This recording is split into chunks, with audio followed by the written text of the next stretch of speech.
Ahorita que estoy haciendo unos mis postajes por ahí, es importante que hablemos del tema de los movimientos clandestinos que se vienen a convertir los brazos armados en guerrillas, guerrillas armadas. Ejemplos hay un montón. Te voy a contar unos que yo conocí de primera mano. Yo saqué mi bachillerato en el Instituto Nacional General Francisco Menéndez. Allí en el Instituto Nacional, cuando ya el enfrentamiento entre los sindicatos, el enfrentamiento entre los brazos armados, la lucha contra insurgentes no se había declarado todavía. Entonces, allí pasaron muchas cosas que yo pude ver. No te estoy hablando de lo que leí, sino que de lo que yo pude vivir. El Instituto Nacional era vivero para personas, para jóvenes de diferentes tendencias políticas. Allá habían los que después se convirtieron en guerrilleros, después se convirtieron en insurgentes, después se fueron a la lucha popular prolongada, pero había otro grupo allí mismo dentro del instituto que recibían instrucción militar los días sábados. Porque los militares, el San Carlos, el cuartel San Carlos estaba ahí cerca, entonces trataban de orientar también a que no se metieran a la guerrilla y entonces les empezaron a dar instrucción militar. De allí después se encontraron y se balacearon donde se vieron, porque han habido de las dos tendencias. Entonces no es cierto que vos podés limpiar algo y solamente va a quedar de uno, o va a quedar de otro. Va a haber siempre, donde hay trigo, hay ortiga. Entonces, eso es, así es definitivamente. Entonces, ¿qué es lo que está pasando? Que en aquel tiempo uno de mis brothers, el papá era catedrático de la Universidad de El Salvador y él era definitivamente de izquierda revolucionaria. Todos los papás se encargaron de que sus hijos siguieran en la misma tradición y los militares por consiguiente. Los hijos son promilitares. Allí trabaja su tata o su mamá y él sigue en esos mismos lineamientos. Cuando surge el tema, que no vamos a ir paso a paso, en lo que se convierte en las guerrillas, con los secuestros de aquellos que vamos a hablar posteriormente, de algunos industriales, de algunos millonarios, de algunos comerciantes de mucho dinero, comenzó con los secuestros y se convierte en la lucha popular prolongada vía clandestina. Entonces, así es como empieza. De los colegios, le puedo mencionar, porque yo conocí el caso, en el caso de los privados del Externado de San José, y del caso de lo nacional, el Instituto Nacional General Francisco Menéndez, que estaba allende a la Universidad Nacional, ¿verdad? Y el Externado de San José quizás estará como a 6 cuadras de la Universidad de El Salvador, ¿verdad? Entonces, de allí la guerrilla y los militares se nutren de estos grupos, de estas tendencias, de estas corporaciones, de estas instituciones. Y después se encontraron en la montaña y se balacearon. Ahora, por lo que está pasando, acaban de matar a un soldado en un enfrentamiento, no sé si soldado o policía, a mí no me han comunicado nada, ni tienen por qué. Pero la guerra, vamos caminando hacia una guerra de guerrillas. La guerra de guerrillas va a estar conformada de un lado por aquellos que sin estar metidos en pandillas, pero han sido indiciados, han sido sindicados como que tienen que ver con las pandillas. Y el tema del artículo 345 de agrupaciones ilícitas, usted lo debía de andar, aquí debía de andar una placa en el pecho para andarlo leyendo a cada rato, que implica que usted pueda ser acusado de agrupaciones ilícitas. Es grave la situación. Entonces, ¿a qué estamos caminando? Estamos caminando a otra guerra de guerrillas en el campo, porque es seguro y la gente lo manifiesta. Allá andan, dice, están en tal parte, vayan a ver, están en tal otra, vayan a ver. Entonces ya comenzó, eso ya comenzó, ¿verdad? Y yo he hecho observaciones también, ciertas observaciones con ciertas personas que no están poniendo atención a lo que pasa a su alrededor, no están poniendo atención a lo que pasa. Entonces, el tema de la guerra de guerrillas es muy sencilla.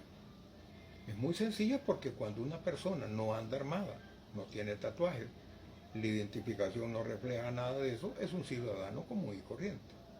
Pero cuando esa persona no anda el fusil terciado en el lomo, o anda la guama en la cintura, ¿verdad? O en otras partes, y no anda nada que lo identifique como guerrillero, entonces es un ciudadano común y corriente.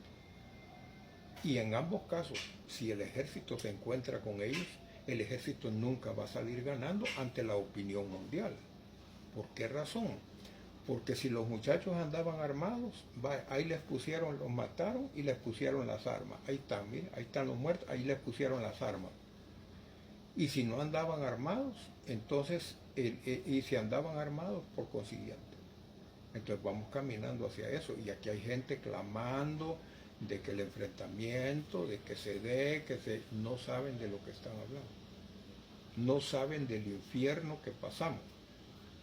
Este muchacho que es el presidente de la República ni siquiera había nacido cuando estábamos viviendo los feroces combates que se agarraban entre la guerrilla y el ejército. El ejército en esta guerra de baja intensidad que le diagnosticaron desde los Estados Unidos, se crean los batallones de reacción inmediata, como el ATONAT, el ATLACAT, etcétera, etcétera, ¿verdad? Con el criterio de que no tenían que andar patrullando por todos lados, sino que cuando se identificara una columna guerrillera, se iba a llamar a estos de reacción inmediata y ellos iban a atacar. Entonces, cuando el batallón de reacción inmediata llegaba, no había nada. Lo único que encontraban eran fusiles, algunas veces botados y otras veces no encontraron a nadie. Eso se lo puede decir cualquiera que haya estado de alta en un batallón de reacción inmediata. Entonces, ¿qué es lo que queremos? Volver a eso. Volver a esa misma situación. No queremos eso.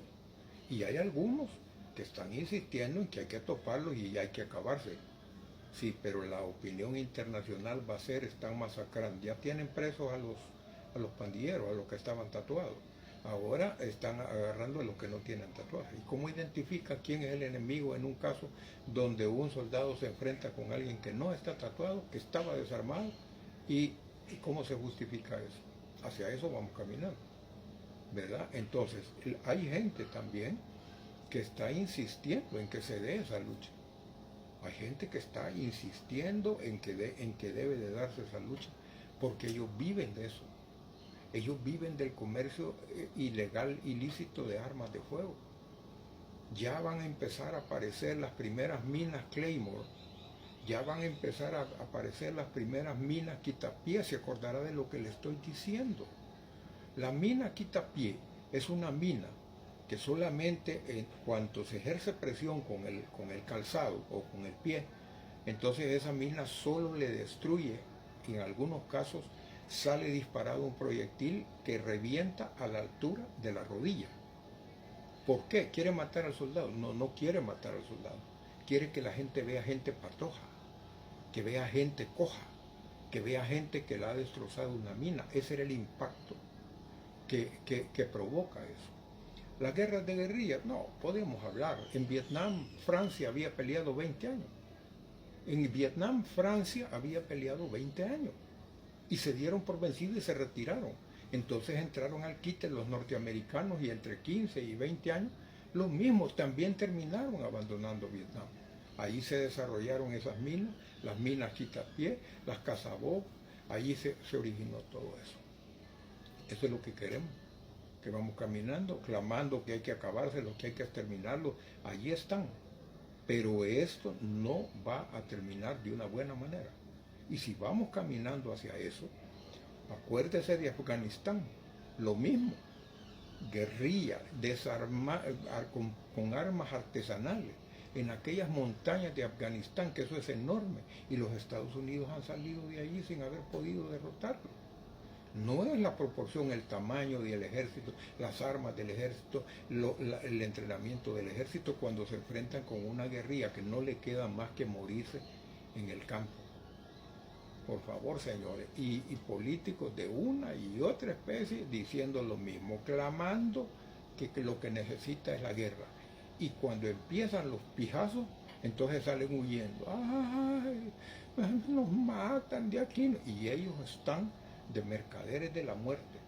Y ellos están vaticinando lo que se va a convertir aquí. No es justo.